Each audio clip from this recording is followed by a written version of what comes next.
be taking place starting on August 22nd. So I'm thankful to have everyone here today.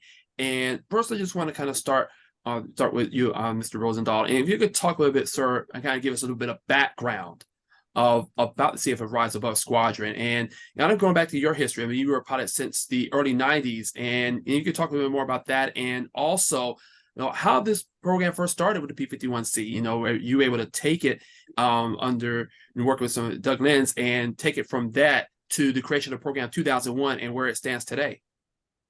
Well, that's a long story, and I'm not sure we have time to do all of it. But anyway, the CAF acquired a P-51C project that had been a display airplane at Montana State University in Bozeman.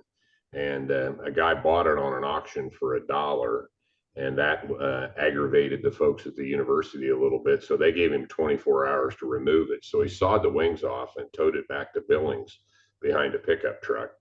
And ultimately, he donated it to the Commemorative Air Force. And this was back in the 60s or early 70s, but nobody was building spars for Mustangs at that time. So there wasn't really any way to ever restore it and make it fly.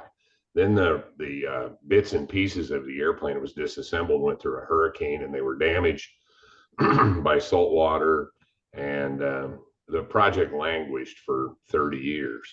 And in the late 80s, the Minnesota wing of the Commemorative Air Force was finishing up a restoration on a B-25, and they needed another project. So they acquired the project from CAF headquarters and brought it to Minnesota.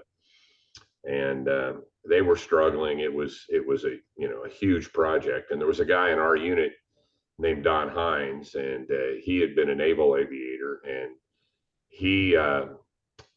our B-25, Miss Mitchell, had flown in North Africa and had been escorted by Tuskegee Airmen. So the decision was made that we would restore this airplane as a red tail. And Don was motivated by that, and he had sold his business and had some time and some wealth, so he committed to make it fly. And Don was a visionary leader, and in pretty short order, we had a flying airplane, and we painted in the red tail. But Don was committed to creating an education program that we wrapped around this airplane. And we enlisted some teachers, and we developed curriculum. And we were, quite frankly, failing miserably, because pretty quickly we figured out that the schools weren't really looking for anybody to bring things for them to teach. They had a pretty good idea what they wanted to do, and they weren't really receptive to what we were offering. In 2004, Don was flying the airplane, and it had a catastrophic engine failure, and it crashed, and Don was killed. And I become the squadron leader, and I realized, and so we set out to raise the money to restore the airplane. And as we were doing that, we were considering what can we do differently than we were doing before to get traction. And how can we take this message out to schools? And I looked at my own life as a kid back, the things that had been impactful to me. And I remember that in 1967 or 1968, we went to Disneyland. And while I was there, we saw O Canada, which was the circular theater that took you on a tour across Canada. And when I saw that, I knew that, I mean, I was already a little bit airplane crazy, but when I saw that, I knew that I had to pursue some sort of aviation in my life. And that set me on a course as a 10-year-old kid that changed my life. And so I use that as an example. How can we create something that impactful that we can take on the road and take to schools? And so we developed this concept of the exhibit, which is a traveling theater that it uses a 180-degree curved screen to immerse you in an experience, because the definition of learning is a change of behavior as a result of experience. And so we were trying to create an experience, and we did that. Then I set out, once we had the airplane pretty well on the way to flying again, the restoration, I set out to raise the money to build the exhibit. And a benefactor, a philanthropist in Texas that I was flying some other airplanes for, he had a collection of his own warbirds. he volunteered to underwrite the thing, and we built the exhibit and we debuted it in 2001. So it's been on the road for 12 years now, and we put well past 250,000 people through the exhibit. And we've expanded the content. We now also have another experience that talks about the WASP and how they were able to fly and fight for a country that didn't want their service, much like the Tuskegee Airmen. And the theme is rise above. How do you rise above the situation you find yourself in to become a contributing member of society? And both the Tuskegee Airmen and the WASP are excellent examples of that. And so we've been very effective for a long time at using those stories to inspire young people to reach beyond their grasp and achieve their goals. Dr. Terry, and if you could just explain, and thank you so much for sharing that, Mr. Rozendaal. Dr. Terry, if you could just share with us how the vision of the CAF Rise Above Squadron program, it kind of intertwines with your vision as president of the Epsilon Sigma Boule Foundation and your goal to reach out to young African-American men here in Prince William County. Thank you. That's a good question. Our vision that we have for Epsilon Sigma Boule Foundation, which kind of mirrors Epsilon Sigma Boule's vision, is to do community outreach, educate through STEM programs, and should I say STEAM programs, and reaching out to a lot of our community who don't have the opportunity to see these things or to get involved in these things like that. So that's what our mission is. And the way we go about doing that is partner with other organizations. We've partnered with such organizations as Future Kings, who educate young men in STEM programs.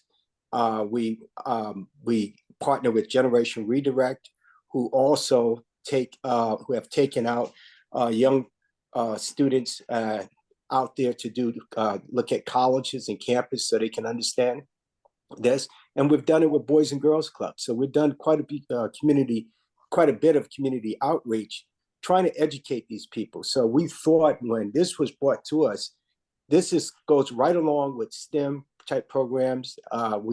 Jessie is retired Air Force. Like, I've been stationed in the Marine Corps, but I've been stationed in a wing more than once.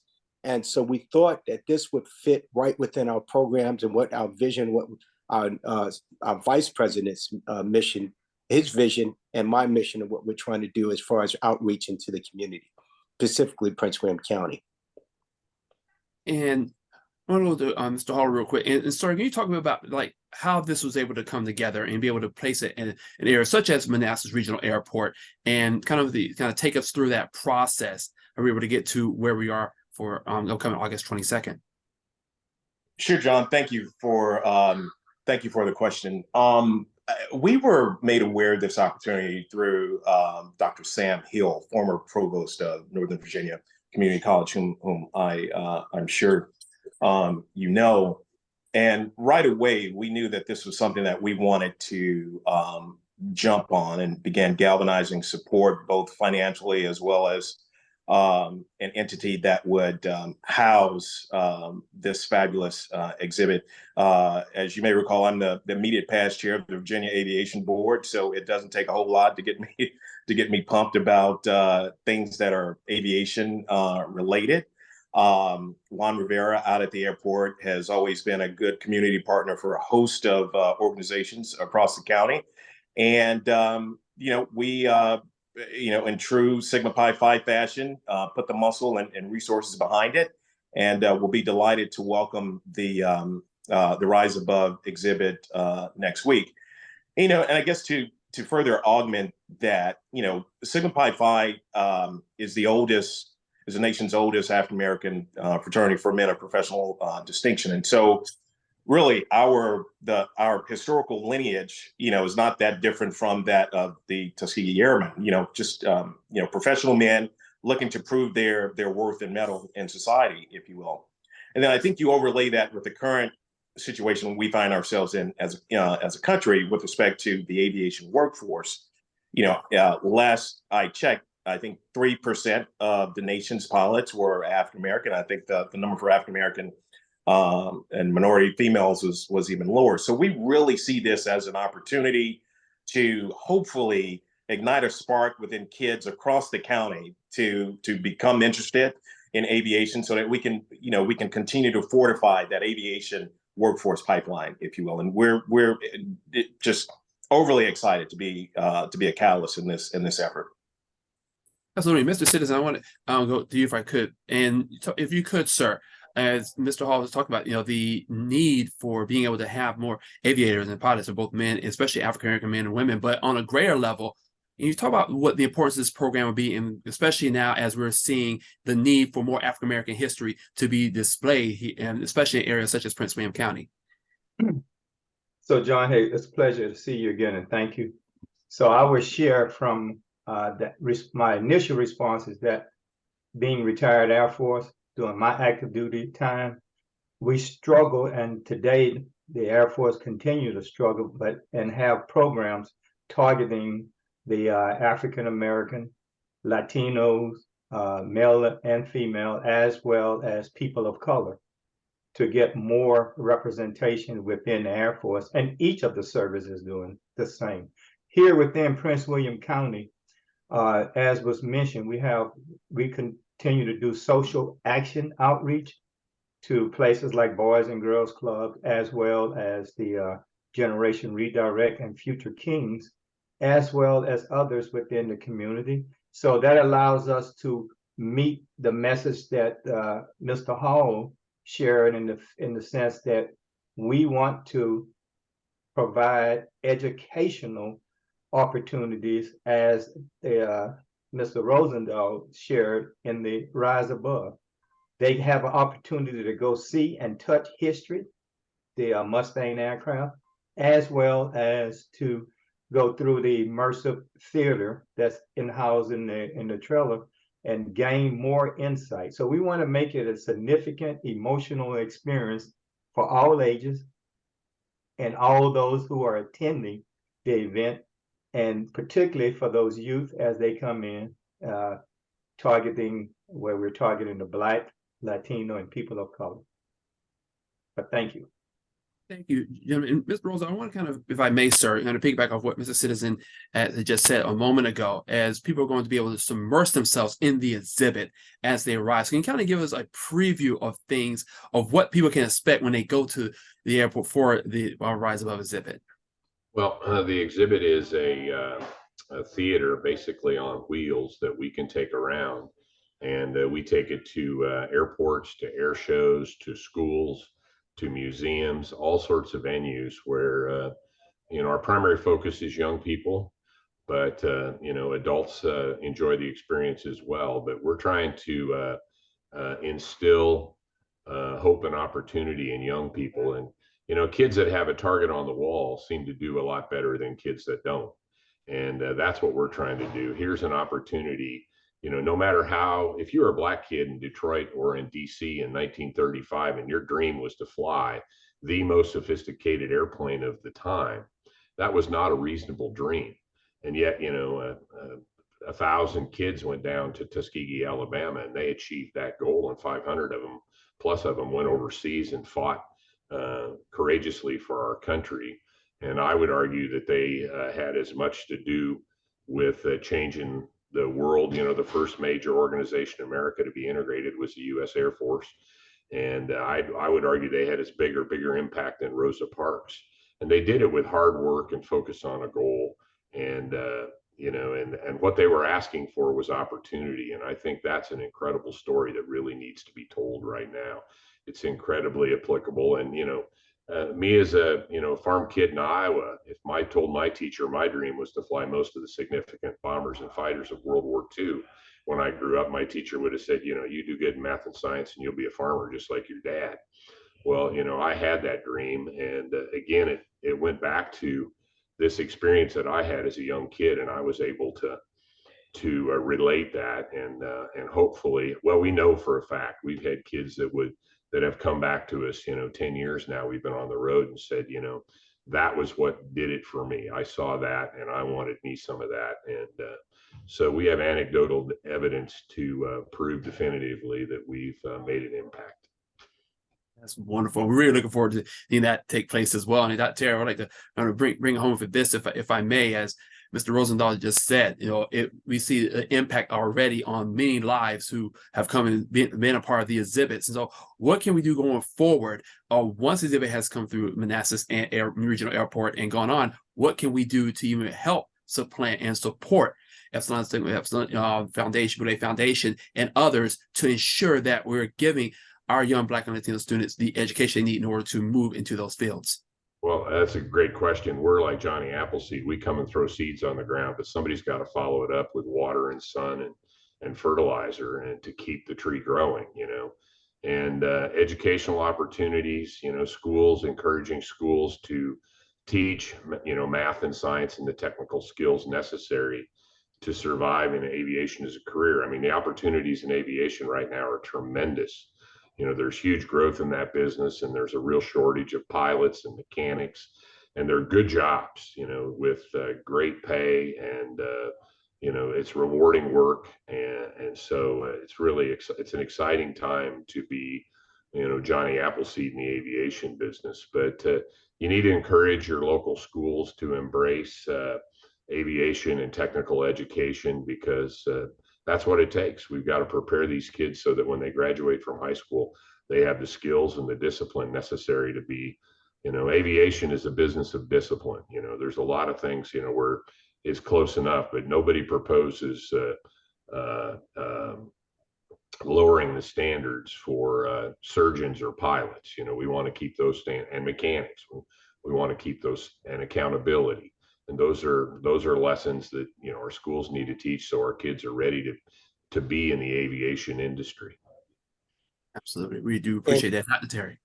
Yes, and locally, what we're going to continue to do is partner with organizations that focus on these STEM programs. We can continue to do what we've been doing as far as talking to our elected leaders, and especially our school board leaders, and let them know how important it is through our partnerships, and that we're watching them and we're encouraging them, and want to compel them to focus on exactly what Mr. Rozendaal just talked about, as far as that education, that STEM education, so they can have these aviation careers and these other technical careers once they're graduated from Prince William County schools.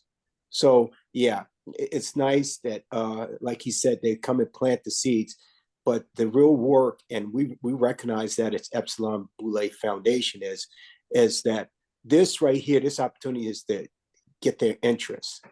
But then after that, we're going to continue to work with other organizations to make sure that it becomes a reality, that they can achieve those goals. The Aircraft Owners and Pilots Association has developed curriculums, and they're working with schools all across the country to install these curriculums in schools for aviation, both maintenance and flying. And so there are other organizations out there that are, taking the next step beyond what we do. Wonderful. And if you could, Mr. Hall, if you could just share with us, how can people find out more about the foundation? Where can we do more? Because this has serves a great need in the community. No, absolutely. Now I'll turn that over to my colleague, Dr. Terry. But before, I just wanted to add one additional piece to the previous question. The Virginia Department of Aviation has a communications and education arm, and within that education sphere, they make themselves available to schools across the Commonwealth to discuss aviation fundamentals 101, if you will. And during my tenure, they also purchased a light sport aircraft that they hitch on the back of a trailer and bring to that they are able to then bring to schools as well. And I've been able to facilitate a couple of visits by the department to a couple of schools here within the county. They will also be on hand next week, John, and would love for you to take an opportunity to talk with the director so that we can further promulgate that opportunity for so that more schools within the county can experience that. But with respect to the Boule Foundation, Dr. Terry, you want to provide some color on that? I can, and it's just that simple. Going to our website, and we're also now promoting a lot of things we do on social media. We finally started out, we're using Facebook and Instagram just to promote some of the things we do. So if you don't know one of our members, you can reach out through our website, and we'll be in contact with you so that we can discuss partnerships and other things like that that will help us get into the community. So we are definitely excited to be a part of that interview and looking forward to being out there next week. Mr. Doug Rozendaal, Dr. Joseph Terry, Mr. Jessie Citizen, Mr. Rod Hall. I want to thank you all so much for taking time to talk with me today. We are definitely excited about being for the CFF Rise Above Squadron taking place at Manassas Regional Airport, August 22nd to August 27th. We really thank you once again, gentlemen, for meeting with me today. Thank you, John. It was a pleasure. It's a pleasure. Thank you. John,